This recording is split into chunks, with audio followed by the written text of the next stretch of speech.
제목을 나누려고 합니다. 나누시기 전에 옆 사람 보고 이렇게 인사하겠습니다. 성령의 충만함을 받으십시오. 시작. 한 번 더 합시다. 하나님이 당신을 사랑하십니다. 하나님이 당신을 사랑하십니다. 아멘. 아멘. 지난 수요일에는 우리가 함께 나눴던 내용은 인연 끊기라는 제목으로 은혜를 나누었습니다. 요한이 행한 잘못된 행위 때문에 예수님께서 요한에게 천국과 지옥에 대한 명확한 말씀을 주셨습니다. 요한은 자신들의 공동체가 아닌 곳에서 예수 이름으로 명하여 능력을 행한 사람에게 자신을 따르지 않는다고 그를 반대하고 금했습니다. 이것을 본 예수님께서 애제자 요한에게 크게 호통하시는 장면이라고 했습니다. 그 내용이 무엇이었습니까? 9장 42절 말씀이었죠. 누구든지 나를 믿는 자 이 작은 자들 중 하나라도 실족하게 하면 차라리 연자맷돌이 그 목에 매어 바다에 던져지는 것이 나으니라 라고 말씀하셨습니다. 이 말씀은 누구에게 하시는 말씀이라 했죠? 바로 애제자 요한에게 그리고 예수님의 제자들에게 하시는 큰 호통이라 말씀했습니다. 너희도 못하는 그런 능력을 저들이 행하고 있는데 무슨 말이냐? 그렇다면 그들이 바로 나의 사람 그리스도에게 속한 자라고 말씀합니다.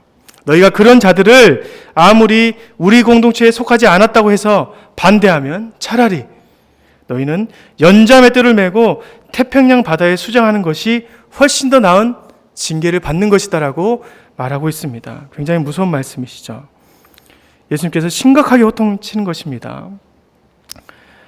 그리스도에 속한 자는 천국을 상급으로 받는다 했습니다. 그런데 그런 그들에게도 옛습성이 또는 죄악된 모습들이 그들을 그리스도에게 속하지 못하게 잡고 있다고 말씀했습니다. 모든 모습과 삶이 천국을 상급으로 받는 자로 합당하게 살아가야 하는데 내 손이, 내 발이, 내 눈이, 내 습관들이, 내 세포 하나하나가 그것을 막고 있다면 너희들은 그것들을 찍어버리라 말씀하여 주셨습니다. 찍어버리라, 아포콥토, 인연을 끊어버리다. 구약에서는 할례를 하는 표피를 자르는 할례 행위를 말하고 신약에서는 세례를 의미한다고 했습니다. 옛사람을 물에 익사시키는 그런 의미가 바로 아포콥토, 찍어버리다, 인연을 끊어버리다라는 말씀이었죠. 여기에 오신 거의 모든 성도님들은 세례 교인일 것입니다. 그죠? 세례식만 받았다고 세례 교인이 되는 것은 아닙니다. 물론 세상 교회에서는 그렇게 볼 수 있습니다. 하지만 하나님께서는 그렇지 않습니다. 하나님께서는 오늘 예수님의 말씀처럼 자신의 모든 인생의 작은 부분이라도 그리스도에게 속하지 않는 부분이 있다면 인연을 끊고자 하는 열심이 있어야 한다고 말합니다. 그런 사람들이 바로 세례 교인이라고 말씀하십니다. 명심합시다. 하나님께서는 세례를 그렇게 보고 계시는 것입니다. 아무리 물 한 잔이라고 할지라도 그리스도인을 위해서 주었다면 그는 모든 인생을 걸어서 그를 인정한 것이라고 말씀에서 우리는 배웠습니다. 우리의 삶에서 이제 우리의 모든 인생을 예수 그리스도에 속한 자가 되기 위해서 우리 자신부터 살펴봐야 합니다. 나의 세포 한 구석이 아직도 죄악 가운데 머물러 있지 않은지 살펴보면서 지속적으로 인연을 끊는 작업들을 해 나가야 한다고 말하였습니다. 우리가 그것 때문에 불편하게 살면 세상에서는 장애인이라고 무시할지 모르겠지만 하나님께서는 그렇지 않습니다. 우리에게 말씀하시죠. 또한 세상 사람들에게 우리를 자랑하며 선포하십니다. 보라, 그리스도 안에 있으면 새로운 피조물이라. 보라, 새 것이 되었도다. 우리 성북교회 성도님들은 이런 새로움을 창조해 나가는 그런 자들이 되기를 간절히 소망합니다. 세상에서 옛것을 버려버리고 조금 불편하게 살더라도 하나님이 주시는 새 것을 사용하는 그런 여러분들이 되시길 간절히 소망합니다. 지난주에는 이것을 했습니다. 오늘 말씀은 바로 무너져야 할 여리고성에 대해서 함께 나누겠습니다. 여러분들이 눈치를 채셨는지 모르겠지만 제자들의 실수하는 장면들을 지금 우리는 위주로 해서 보고 있습니다. 변화산 사건부터 오늘 야고보와 요한의 장면까지 살펴보면 모두가 제자들의 잘못된 행동을 바로잡아 주시는 예수님의 모습을 볼 수 있습니다. 오늘 말씀 앞부분에서도 오늘 말씀에서도 세베대의 아들 야고보와 요한의 이상한 질문 하나가 추가되죠. 35절 말씀입니다. 주님, 우리가 원하는 것을 무엇인지 주십시오 라고 말합니다. 마태복음에서는 그의 어머니가 그들을 데리고 와서 예수 앞에 무릎을 꿇고 같은 질문을 합니다. 세베대의 어머니는 살로메로 예수님의 십자가의 순환을 지켜본 여인 중에 한 명입니다.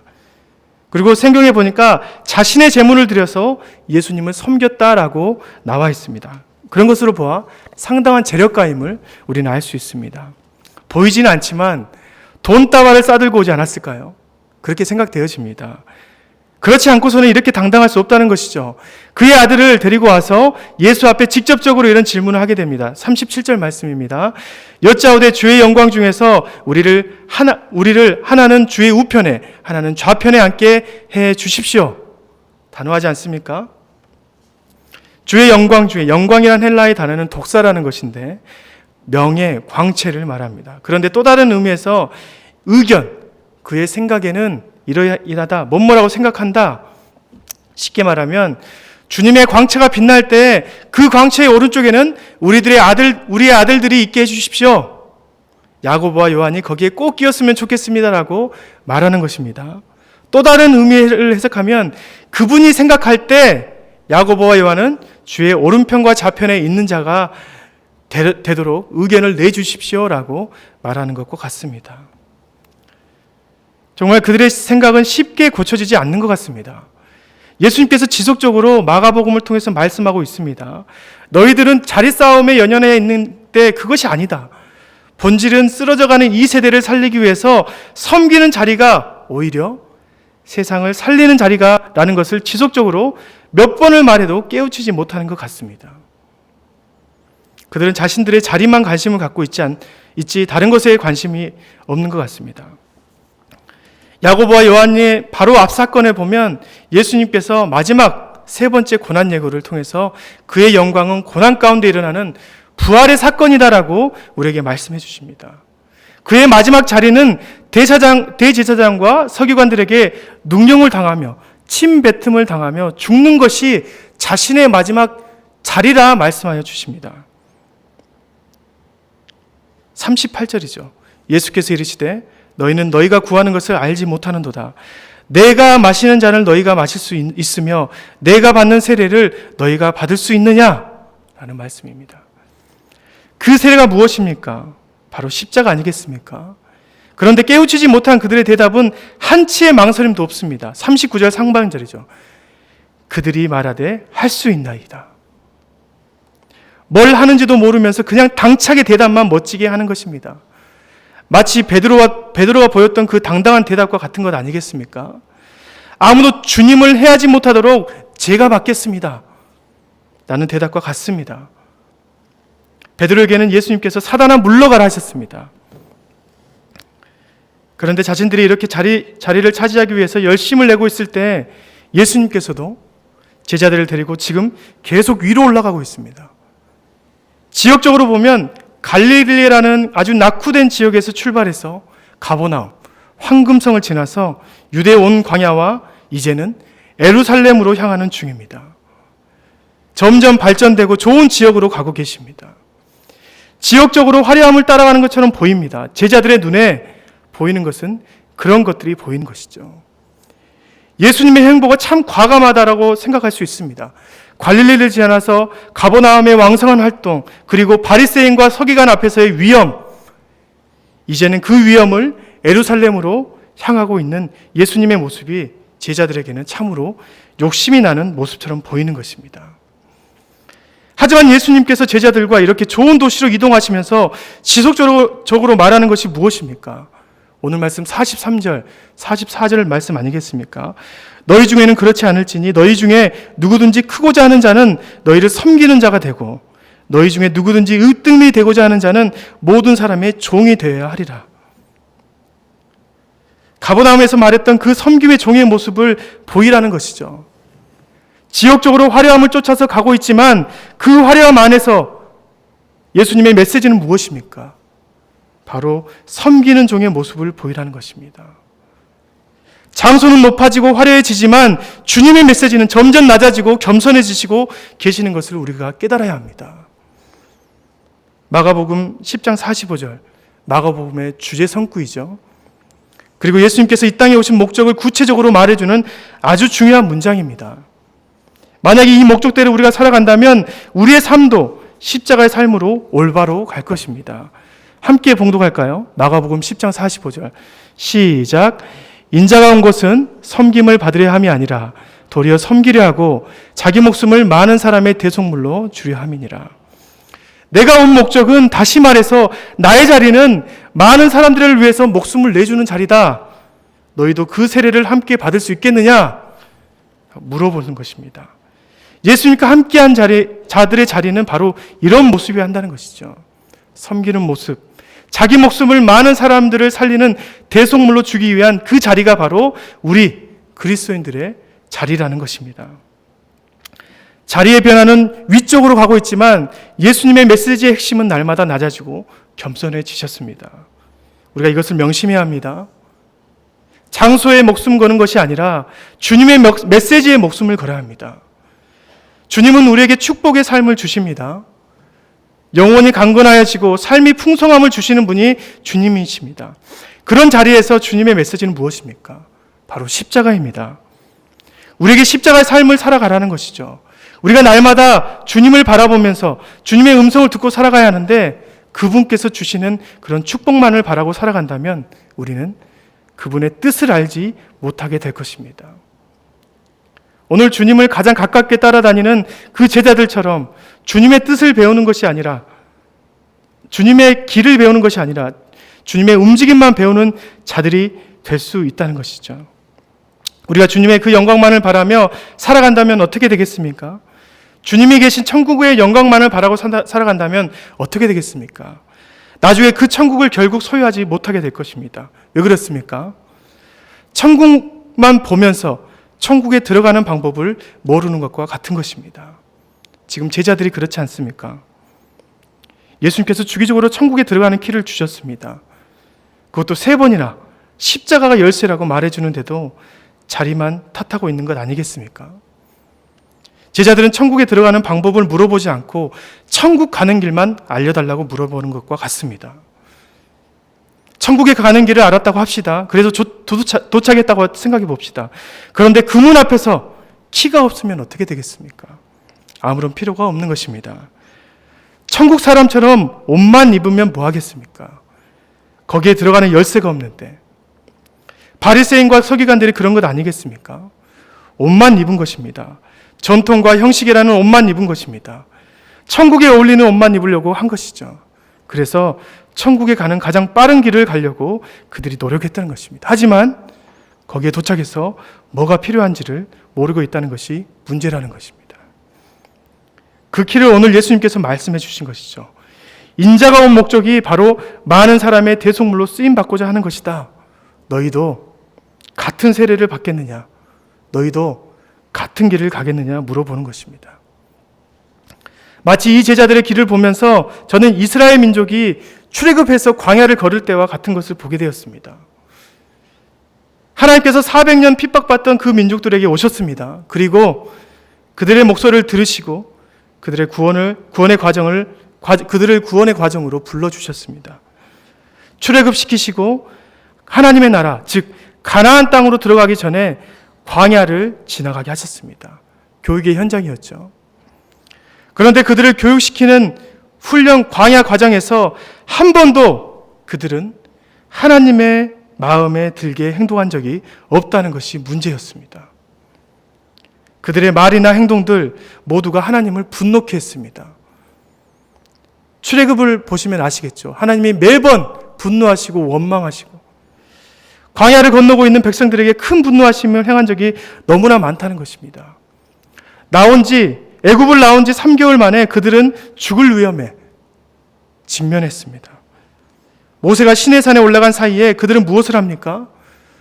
금송아지를 만들어 자신들의 하나님이라고 말하고 있습니다. 이들의 죄악을 하나님께서 크게 진노하십니다. 출애굽기 32장 9절 10절 말씀이죠. 여호와께서 또 모세에게 이르시되 내가 이 백성을 보니 목이 뻣뻣한 백성이로다. 그런즉 내가 하는 대로 두라. 내가 그들에게 진노하여 그들을 진멸하고 너를 큰 나라가 되게 하리라. 싹 쓸어버리신다고 말씀하신 것이죠. 모세가 아니었으면 이들은 그 땅에서 영원히 사라질 불쌍한 존재가 되었을 것입니다. 모세가 자신의 이름을 생명책에서 지어줘도 좋으니 그들을 구원해 주라는 그런 중보기도가 아니었으면 그들은 진멸되었을 것입니다. 광야 생활의 시작만 그랬을까요? 그들의 40년 광야 시절에는 항상 그렇게 악한 존재들이었습니다. 광야의 긴 여정의 마지막 여정이 될 즈음에 하나님께서 그들에게 불뱀을 내리십니다. 그리고 노뱀이라는 믿음의 장대를 세워서 믿음의 후손들만 살려두고 다 죽게 만드십니다. 광야 시절이 하나님에게는 그 백성들과 함께 하시기에 정말 힘든 기간이 아니었을까요? 그들을 막상 가나안 땅으로 인도해야 하지만 그들이 가나안 땅에 들어가서 살만한 사람들이 못 되니 그들을 훈련시키기 위해서 광야에 머물게 하셨다는 것이죠. 제자들도 지금 이 광야 시기를 겪고 있는 것입니다. 하지만 예수님께서 그들을 선택하긴 했지만 그들이 예수님의 마음에 들지 않았습니다. 말을 해도 알아먹지 못한 그들을 데리고 전전긍긍하시면서 긴 여정을 함께하고 계신 것입니다. 하나님께서도 그랬던 것처럼 이들을 포기하고 싶을 때가 없었을까요? 있었을 것입니다. 이 모든 것을 엎어버리고 모든 것을 다시 시작하고 싶을 때가 있다는 것입니다. 그렇지만 예수님은 참으신 것입니다. 사랑하는 성도 여러분, 우리가 이렇게 교회 안에서 있으면서 훈련받고 있다고 하나님의 마음에 꼭 맞는 사람만이 아니라는 것을 아시길 바랍니다. 우리의 제약된 모습들, 우리가 교회 안에서도 차지하고 싶은 그런 자린 욕심, 이런 것들이 예수님을 상심케 하는 모습들이라는 것입니다. 잘하고 있다고 생각하지 마시기 바랍니다. 우리는 해마다, 날마다, 시간마다 실수를 저지르며 살아가는 죄악된 존재들이라는 것을 명심하시기 바랍니다. 그럼에도 불구하고 예수님께서는 제자들과 함께 하셨습니다. 그럼에도 불구하고 우리를 하나님의 성전에 받아주신 것입니다. 이것이 은혜입니다. 우리가 이것을 모르고 신앙생활을 하게 된다면 배응망덕한 제자들과 같이 되는 것입니다. 제자들은 잘 모르지만 지금 우리는 말씀으로 보고 있는 것을 깨달아야 합니다. 오늘 본문 46절부터 후반부에서는 예루살렘에 들어가기 바로 전의 내용입니다. 바로 예루살렘에 가도 되지만 예수님께서는 여리고를 지나치십니다. 분명히 여기에도 하나님의 크신 뜻이 있을 것입니다. 이런 생각이 들더라고요. 만약에 제자들과 예수님이 가셨던 갈릴리부터 예루살렘 전까지의 여정을 광야 생활이라고 생각한다면 예루살렘은 가나안 땅을 들어가는 예수님의 모습이 아닐까라는 생각이 들었습니다.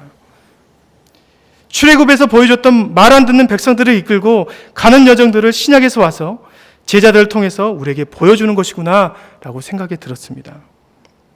또한 여호수아를 통해서 무너뜨린 성들이 바로 예수님이 서기관과 장로들에게 했던 질타의 모습들, 예루살렘 성 안에서의 모습이 아닐까 생각되어졌습니다. 실제로 예루살렘에 들어가기 전까지의 사역은 제자들에게 집중되었습니다. 많은 사람들을 고치시고 살리시고 그랬지만 교육과 깨우침은 제자들에게 집중되었습니다. 하나님께서 광야에서 이스라엘 백성들에게 집중되었다는 것이죠. 그거와 마찬가지로 제자들에게 모든 교육과 깨우침이 집중되었습니다. 그런 과정의 끝인 예루살렘 입성 앞에서 마가복음은 여리고에 있는 사건들을 기술하고 있습니다. 왜 그랬을까요? 여호수아가 무너뜨린 여리고성에 그 이유가 있는 것입니다. 하나님께서 여리고성을 하나님의 방법으로 무너뜨리셨습니다. 그 교만하고 무너지지 않던 여리고성을 하나님의 방법으로 무너뜨리고 그 안에 교만함과 권위가 완전히 없어졌습니다. 그리고 그것은 절대로 세워지지 말아야 한다고 말씀하고 있습니다. 여호수아 6장 26절 말씀이죠. 여호수아가 그때 맹세하게 하여 이르되 누구든지 일어나서 이 여리고성을 건축하는 자는 여호와 앞에서 저주를 받을 것이라.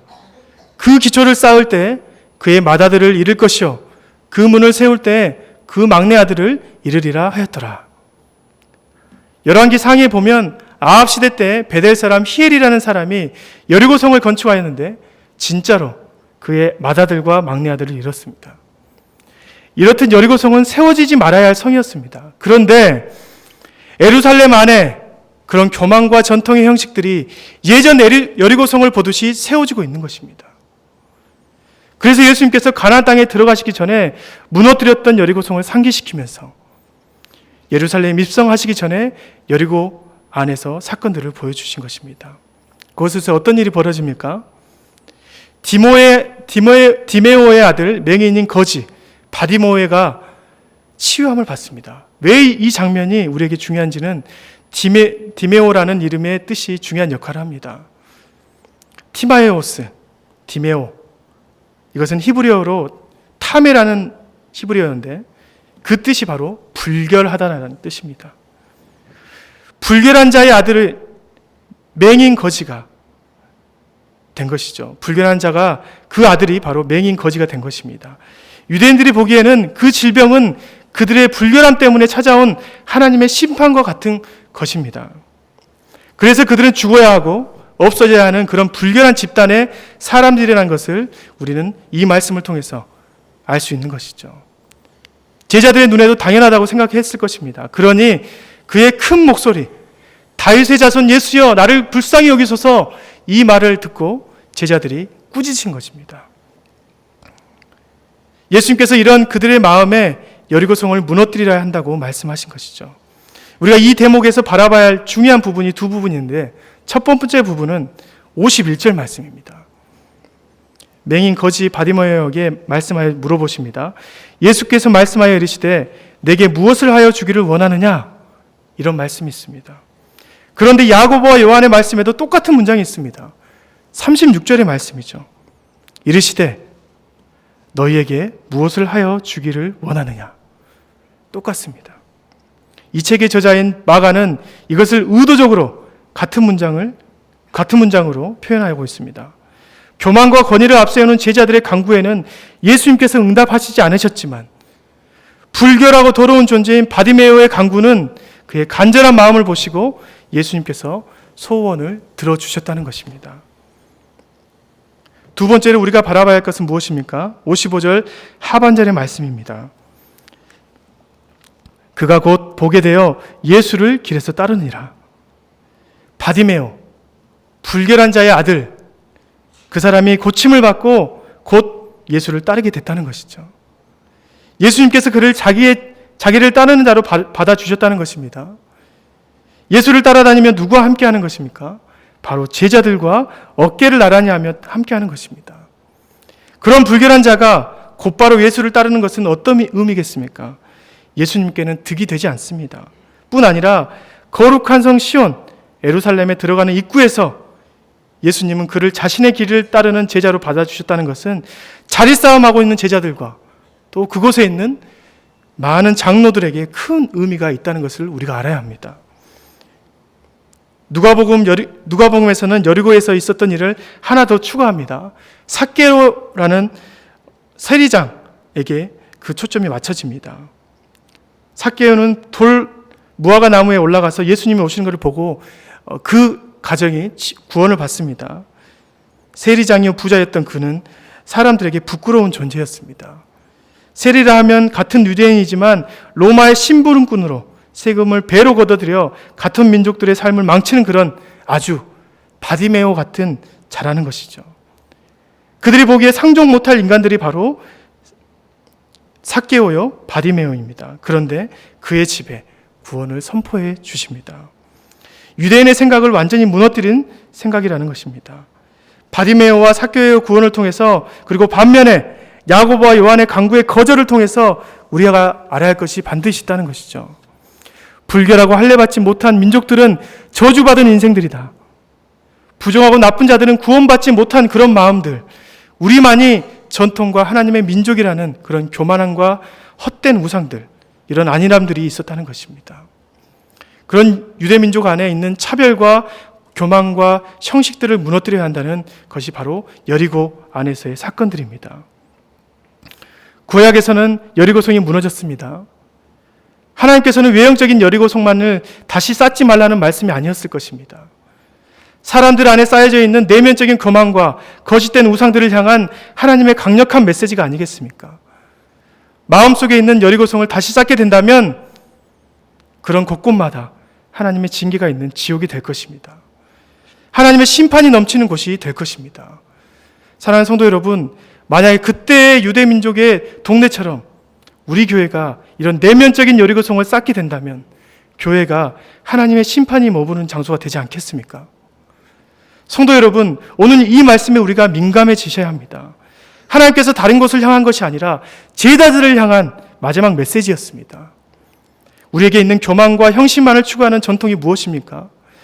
제자들이 찾지 못한 그런 여리고성을 찾아내야 합니다. 만약에 우리가 교만한 것을 무너뜨리지 않으면 어떻게 되겠습니까? 우리 안에 무너져야 할 여리고성을 무너뜨리지 않고 버티고 있다면 야고보와 요한처럼 아무리 무릎을 꿇고 돈을 싸들고 오더라도 예수님께서는 그들을 보지 않고 그들에게 반응하지 않으실 것입니다. 하지만 우리가 이 여리고성을 무너뜨리고 예수님께서 가셨던 사랑의 십자가를 서로가 지게 된다면 하나님이 주시는 축복의 씨앗을 심고 그곳에 하나님의 축복이 넘치는 하나님의 나라가 될 것입니다. 사랑하는 성도 여러분, 하나님의 말씀은 한치의 오차도 없습니다. 그래서 우리가 말씀을 믿고 살아가야 하는 것입니다. 오늘 말씀처럼 살아갑시다. 절대 세워지지 않을 여리고성을 찾아냅시다. 먼저는 우리 안에 각자의 여리고성을 찾아내 무너뜨려야 합니다. 그리고 우리 교회 안에 있는 교만과 형식에 매여 세상 속에서 상처받고 있는 사람들을 품지 못하는 그런 헛된 여리고성들을 무너뜨려야 합니다. 그것만이 우리가 살 길입니다. 그렇다면 예수님께서 우리에게 반드시 하나님의 나라를 허락하실 것입니다. 죽어서도 주님의 영원한 품에 머물겠지만 이 땅에서도 우리가 서 있는 곳마다 주님의 축복이 있는 그런 천국이 될 것임을 확실합니다. 오늘도 이런 복된 삶을 살아가시는 여러분들이 되시길 간절히 소망합니다. 기도하겠습니다. 하나님 아버지 감사합니다. 주님, 우리가 주님께 가장 가까이 있는 야고보와 요한이 되지 않도록 도와주시옵소서. 오히려 불결하지만 정말 죄악에 머물러 있지만 정말 주님께 찾아가 정말 간절히 간구하는 그런 바디메오와 같은 자가 될 수 있도록 인도하여 주옵소서. 주님께 능력을 받고 주님께 치험을 받고 곧바로 따라가는 바디메오와 같이 정말 주님께 순종하며 나아가는 우리 성도님들이 될 수 있도록 인도하여 주옵소서. 우리 안에 여리고성을 무너뜨리기를 원합니다. 헛되고 정말 교만된 형식으로 매여있는 우리 안의 것들을 다 무너뜨려서 정말 주님이 보시기에 합당한 하나님의 나라를 세워나갈 수 있도록 주님 우리에게 복 내려 주시옵소서.